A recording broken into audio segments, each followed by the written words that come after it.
malgré des évolutions intéressantes qu'on constate notamment à travers les réseaux sociaux, qui constituent une nouvelle forme finalement de citoyenneté.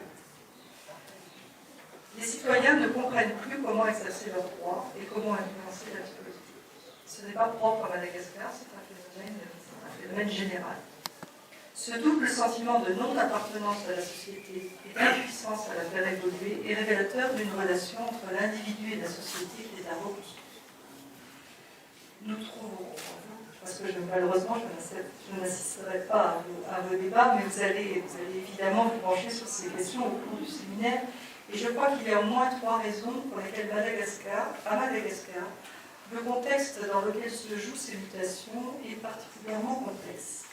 D'abord, il y a l'instabilité politique de ces dernières décennies qui n'a pas permis la stabilisation des institutions, l'instauration et l'ancrage d'un dialogue dans la durée entre les citoyens et la sphère politique.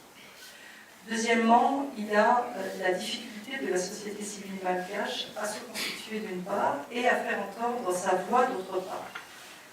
Car si elle est très dense, cette société civile demeure fragmentée, nous en avons parlé, et peu consultée dans l'élaboration et les prises de décision des politiques.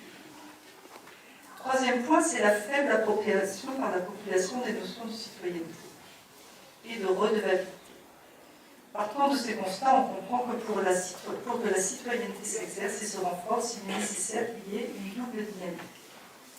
D'un côté, la volonté d'action et de changement des individus, la capacité des citoyens et de leur organisation à faire valoir leurs droits, et d'autre part, en regard, la volonté et la capacité des institutions publiques d'impliquer les citoyens. C'est pourquoi je suis particulièrement heureuse que vous soyez l'un et l'autre représentés, qu'il s'agisse de la puissance publique ou de la société civile. C'est dans le dialogue entre vous que les choses pourraient peut-être progresser.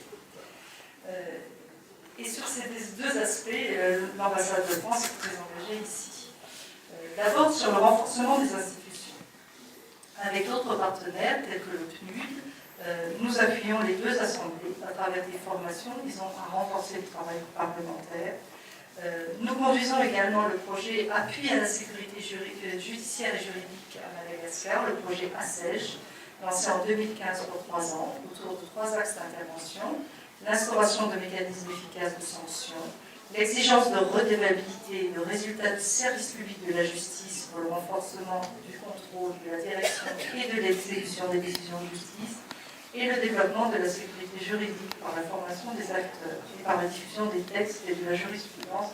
Monsieur le secrétaire général, c'est un travail de longue haleine auquel votre ministère, avec lequel nous travaillons très étroitement avec votre ministère. Et le deuxième axe, c'est la structuration de la société civile. Via tout d'abord le fonds projet innovant des sociétés civiles et coalitions d'acteurs, le fameux PISCA que vous devez tous connaître, qui soutient 24 projets portés par des associations et des ONG malgaches. Il y a donc ce projet PISCA, il y a aussi, pour contribuer à la structuration de la société civile, ce séminaire que j'ouvre aujourd'hui, que nous ouvrons aujourd'hui, et qui est l'édition 2016, comme je le disais en introduction. Notre objectif en organisant cet événement, c'est, vous l'avez dit, monsieur le coordinateur, la mise en réseau des organisations de la société civile. Il y a aussi la mobilisation des décideurs autour des enjeux de citoyenneté. Et enfin, on souhaite qu'au cours de vos débats, vous réussissiez à définir des principes d'action communs qui vous permettront d'œuvrer de manière concertée pour la citoyenneté à Madagascar. Sur la légitimité de l'ambassade de France à organiser cet événement. Je vais en énumérer un certain nombre. D'abord, nous sommes un partenaire majeur de Madagascar depuis de longues années et nous avons depuis de longues années un intérêt majeur à ce que la démocratie s'implante dans ce pays. Parce que c'est l'intérêt de la France que Madagascar réussisse et qu'elle réussisse en particulier à mettre un terme à son instabilité politique et à ancrer davantage la démocratie. Or, la constitution d'une société civile, c'est déterminant pour la stabilité et pour la démocratie. S'il n'y a pas une société civile qui se construit, qui réfléchit, qui dialogue avec le pouvoir politique, la démocratie ne peut pas s'installer, la stabilité ne peut pas s'installer, et le pays va continuer à tourner comme il le fait depuis de nombreuses années, à chercher la voie de sa stabilité politique et de la démocratie. Donc avec des actions de cette nature, nous espérons pouvoir vous aider, contribuer d'une manière modeste, mais contribuer malgré tout à la structuration de cette société civile.